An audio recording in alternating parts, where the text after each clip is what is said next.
दोस्तों X Men movie को लेके कई सारे लोगों में बहुत सारा कंफ्यूजन है, तो लेट मी स्टार्ट। मैं फर्स्ट पार्ट एक्सप्लेन कर रही हूँ, यानी जहाँ से प्रॉपर एक्समैन का ओरिजिन हुआ। प्रोफेसर एक्स एंड मैग्नेटो दोनों एक दूसरे के कट्टर दुश्मन बनने से पहले दोनों काफी गहरे दोस्त थे। तो ये दोस्ती कैसे शुरू होती है, यहाँ से हम शुरू करेंगे। ये मूवी है 2011 में रिलीज हुई, एक्समैन फर्स्ट क्लास। मूवी शुरू होती है 1944 में, जहाँ वर्ल्ड वॉर 2 के समय की बात है। एक नाजी साइंटिस्ट क्लॉज स्मिथ की नजर एक लड़के पे जाती है जो अपने दिमाग की शक्तियों से एक लोहे के गेट को टेढ़ा कर देता है। ये देख के स्मिथ उस लड़के और उसके माँ को प्रिजनर बना के अपने ऑफिस में लेके आते हैं। इस लड़के का नाम था एरिक। वो एरिक के सामने एक कॉइन रखता है और उसे अपने पावर से उस कॉइन को मूव करने के लिए कहता है। डरा हुआ एरिक नहीं कर पाता, इसीलिए स्मिथ उसके माँ को मार डालता है।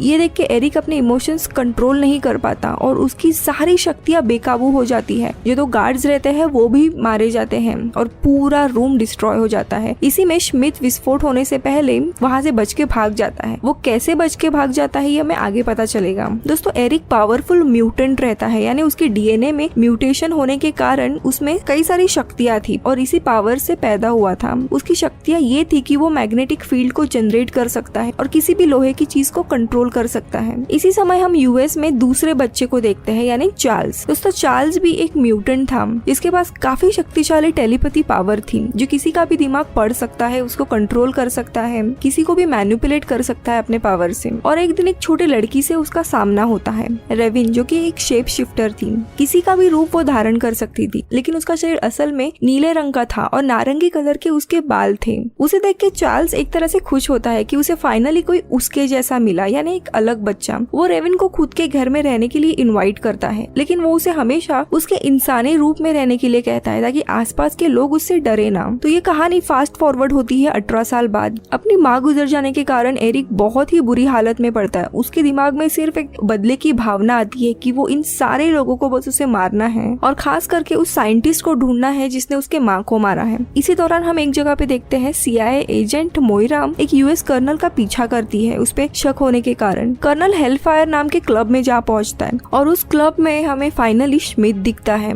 अभी वो सेबास्टियन शॉ के नाम से जाना जाता है। हेलफायर एक म्यूटेंट्स का ही क्लब था जिसका हेड खुद सेबास्टियन शॉ था। शॉ खुद म्यूटेंट रहता है। इसकी सुपर पावर ये होती है कि ये किसी भी प्रकार की एनर्जी अपने शरीर में अब्सॉर्ब कर सकता है। इस एनर्जी को अब्सॉर्ब करने के कारण उसे पावर मिलती है और उसकी उम्र भी नहीं बढ़ती। और इसी कारण की वजह से 18 साल पहले जब एरिक पूरे रूम को डिस्ट्रॉय करता है तब वो वहाँ से भाग जाता है। उसके ग्रुप में एमा फ्रॉस्ट रहती है। इसकी power high level telepathy ability होती है, जो किसी का भी माइंड रीड कर सकती है। इसके साथ साथ सामने वाले को पागल भी कर सकती है। इतना ही नहीं, अपने पूरे शरीर को बदल के ये डायमंड का भी फॉर्म ले सकती है। तीसरा मेंबर था अजेल, जो किसी को भी टेलीपोर्ट कर सकता था। और आखिरी मेंबर रहता है रेप्टाइड, जो तूफान तैयार कर सकता है। शॉ कर्नल को ब्लैकमेल करके यूएस के न्यूक्लियर मिसाइल की पोजीशन वापस तुर्की पे सेट करने के लिए कहता है, लेकिन अगर वापस पोजीशन तुर्की पे सेट की तो महायुद्ध हो सकता है, क्योंकि रशिया तुर्की को सपोर्ट कर रहा था। कर्नल इस बात से मना करते हैं, लेकिन उन्हें मारने की धमकी दी जाती है, इसीलिए वो कन्विंस होकर उसे हाँ बोलते हैं। और फिर अजेल उसे प्रेसिडेंट वॉर रूम में टेलीपोर्ट कर देता है, जहाँ पे वो यूएस के न्यूक्लियर मिसाइल को तुर्की के डायरेक्शन में प्लेस करते हैं। अगले दिन कर्नल शॉ के पास जाता है ताकि उसे ब्लैकमेल करे पैसे के लिए, और वो उसके सामने ग्रेनेड ओपन करने की धमकी देते हैं। लेकिन यहाँ पे शॉ खुद उसका ग्रेनेड ओपन करता है एंड जो भी विस्फोट होता है उसकी शक्ति खुद ऑब्जर्व करके कर्नल को ही मार देता है। ये सारी चीजें पता लगने के बाद जो CIA एजेंट मोइरा थी उसे म्यूटेशन के बारे में पता लगता है, तो वो चार्ल्स को अप्रोच करती है, क्योंकि चार्ल्स ने म्यूटेशन के बारे में कई सारे लेक्चर्स दिए रहते हैं। तो चार्ल्स उसे बताता है कि रियल दुनिया में कई सारे म्यूटेंट्स हो सकते हैं। फिर मोइरा चार्ल्स और रेविन को लेके CIA के हेडक्वार्टर जाती है और सारी केस बता देती है कि कैसे शॉ ने कर्नल को ब्लैकमेल करके मिसाइल का डायरेक्शन बदलने के लिए मजबूर किया। मीटिंग में दोस्तों यही डिसाइड होता है कि शॉ अभी सबके लिए खतरा साबित हुआ है, तो उसे कैसे भी पकड़ के मारना है। सिंस अभी वो म्यूटेंट है, CIA को भी म्यूटेंट या सुपर ह्यूमन की पावर चाहिए थी ताकि शॉ से लड़े। इसीलिए CIA स्पॉन्सर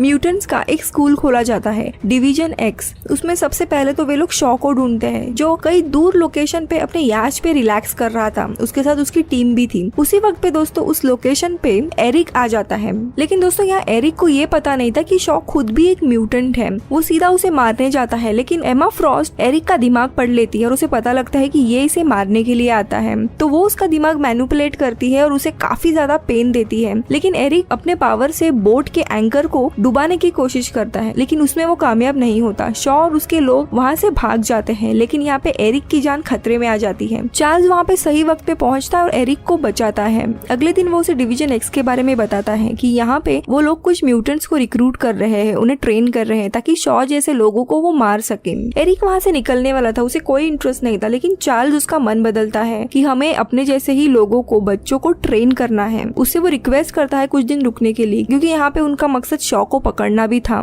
यानी एरिक को अकेले अपनी एनर्जी बर्बाद करने की जरूरत नहीं थी, इसीलिए एरिक रुक जाता है। आगे ये लोग डिवीजन एक्स के साइंटिस्ट को मिलते हैं, यानी हैंक मैककॉय। उसने एक नई मशीन डेवलप की थी, कैरेब्रो प्रोटोटाइप, जो कि चार्ल्स की पावर को एनहांस करके पूरी दुनिया के म्यूटेंट्स को कनेक्ट करा सकती है, जिससे चार्ल्स को उन तक पहुंचने में मदद मिलेगी। दोस्तों यहाँ पे हैंक खुद एक म्यूटेंट था, उसके पैर जानवरों की तरह थे और काफी ताकतवर इंसान था। चार्ल्स उस मशीन से खुद को कनेक्ट करता है और टेलीपैथी के पावर से पूरी दुनिया के म्यूटेंट्स के बारे में उसे पता लगता है। वे लोग कुछ पावरफुल म्यूटेंट्स को चुनते हैं और चार्ल्स और एरिक दोनों उनसे मिलने के लिए जाते हैं ताकि उनको अपने प्लान के बारे में बताए। और दोस्तों यहीं पे हम वुल्वरीन का केमियो देखते हैं, जहाँ पे वो मस्त अकेले सिगार फूक रहा था और ये दोनों आके उससे सिर्फ हाय बोलते हैं एंड वो सीधा बोल देता है गो टू हेल। मतलब वहाँ पे वो स्टेटमेंट कुछ और यूज करता है, बट इन शॉर्ट वो इन दोनों को जाने के लिए कहता है। आगे ये लोग 4 रिक्रूटर्स को अपने टीम में शामिल करते हैं। उसमें रहते हैं एंजल सेल्वाडोर। दोस्तों इसके पंख थे जो उसे उड़ने में या लड़ाई करने में यूजफुल थे।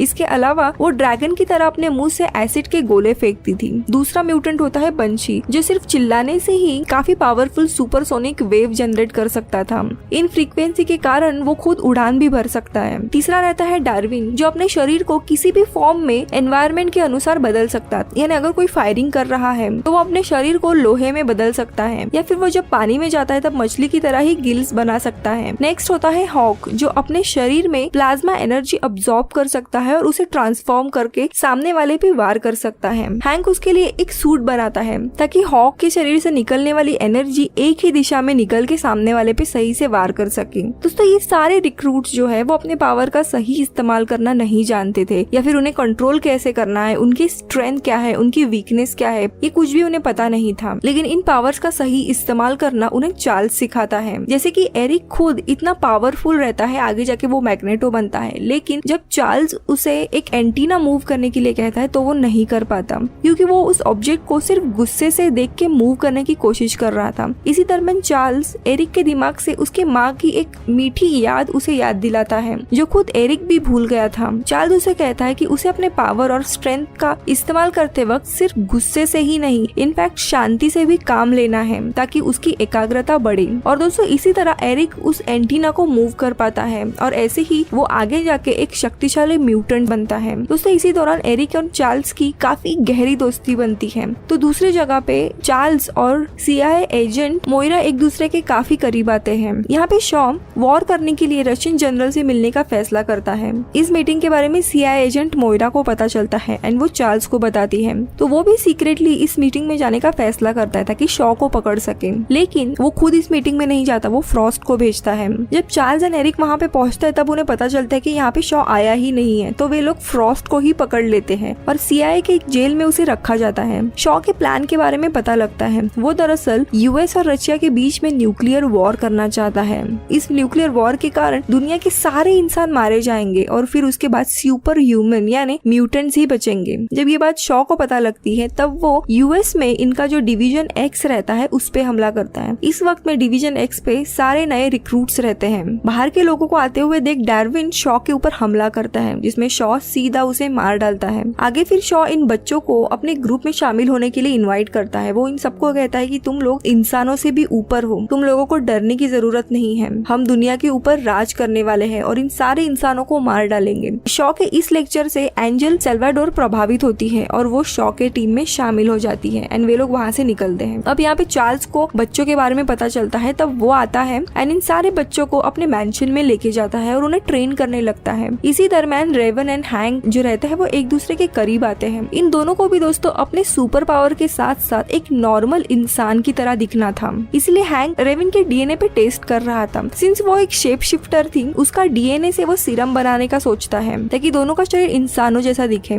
अब जब ये बात एरिक को पता लगती है तब वो रेवन को समझाता है कि उसे अपने नेचुरल रूप को सराहना चाहिए, ना कि एक नॉर्मल इंसान की तरह उसे दिखना चाहिए। दोस्तों एक साइड पे चार्ल्स था जो उसे हमेशा इंसान का रूप धारण करने के लिए कहता था ताकि इंसान उससे डरे ना। तो दूसरी जगह पे एरिक था जो कि उसे सीधा बोल देता है कि तुम्हारा ये नेचुरल फॉर्म है, तुमने कोई पाप नहीं किया है, तो अपने असली फॉर्म में ही तुम रहो। ये बात रेवन को काफी अच्छी लगती है, इसीलिए वो एरिक से आकर्षित होने लगती है। हैंक आगे वो सीरम बनाता है तो रेवन तो वो सीरम लेने से इनकार करती है, तो वो खुद अपने शरीर में वो सीरम इंजेक्ट करता है। लेकिन दोस्तों ये सीरम पूरा उल्टा परिणाम कर देता है। उसके डीएनए और भी म्यूटेट होने के कारण एनहांस हो जाते हैं, जिसके कारण दोस्तों हैंक का पूरा शरीर नीले रंग का हो जाता है, शरीर में बाल आ जाते हैं, उसकी स्ट्रेंथ भी बढ़ती है और वो पूरा जानवर का रूप ले लेता है। यहाँ पे शॉ रशियन गवर्नमेंट को कन्विंस करता है वॉर के लिए। उसके कहने पे ही रशिया वॉर का ऐलान कर देती है और अपना एक कार्गो न्यूक्लियर वेपनरी जहाज क्यूबा के तरफ रवाना करती है ताकि सही पोजीशन से वो यूएस पे हमला कर सके। इस शिप के साथ साथ उनकी कुछ नॉर्मल शिप भी रहती है। रशियन गवर्नमेंट शॉ को एक हेलमेट गिफ्ट देती है। इस हेलमेट के थ्रू दोस्तों कोई भी शॉ का दिमाग पढ़ नहीं सकता या फिर उसके लोकेशन को ट्रैक नहीं कर सकता, ना ही कोई मैनिपुलेट कर सकता है। यहाँ पे यूएस के प्रेसिडेंट जॉन कैनेडी भी ऐलान कर देते हैं कि अगर इनके न्यूक्लियर कार्गो शिप ने इंटरनेशनल बॉर्डर क्रॉस की तो ये लोग भी हमला कर देंगे। एंड यूएस नेवी भी अपनी शिप रवाना करती है। रशियन के सारे शिप क्यूबा बॉर्डर के यहाँ पे आ जाती है। एक तरफ थे रशियन के नॉर्मल जहाज तो दूसरी तरफ से हमला करने के लिए थे यूएस के जहाज और बीच में से जा रही थी रशियन कार्गो। सीआईए को भी इंस्ट्रक्शन दी जाती है और एक्समैन अपने फाइनल वॉर के लिए रवाना होते हैं अपने प्राइवेट जेट से। एंड वे लोग भी क्यूबा के समुद्र के यहाँ पे आ जाते हैं। दोस्तों इसी समुद्र में काफी दूर पर शॉ की सबमरीन थी। यहाँ पे शॉ अपनी अलग ही पॉलिटिक्स खेल रहा था, जैसे उसे सिर्फ इंसानों का वॉर चाहिए था ताकि सारे इंसान मर जाए। इसीलिए उसने ऑलरेडी रशिया के कार्गो जहाज के सारे लोगों को मार डाला था ताकि वे लोग एन मौके पे पीछे ना हटे। और जहाज को अजेल कंट्रोल कर रहा था। चार्ल्स जो कि अपने जेट पे था वो रशियन कार्गो के शिप में लोगों को कंट्रोल करने के लिए जाता है, लेकिन वहाँ पे कोई भी इंसान जिंदा नहीं था। ये देख के वो समझ जाता है कि ये शॉ की ही चाल है। तो दूसरी जगह पे यूएस के शिप ये सब कुछ देख रहे थे। चार्ल्स फिर रशियन शिप में से ही एक आदमी को कंट्रोल करता है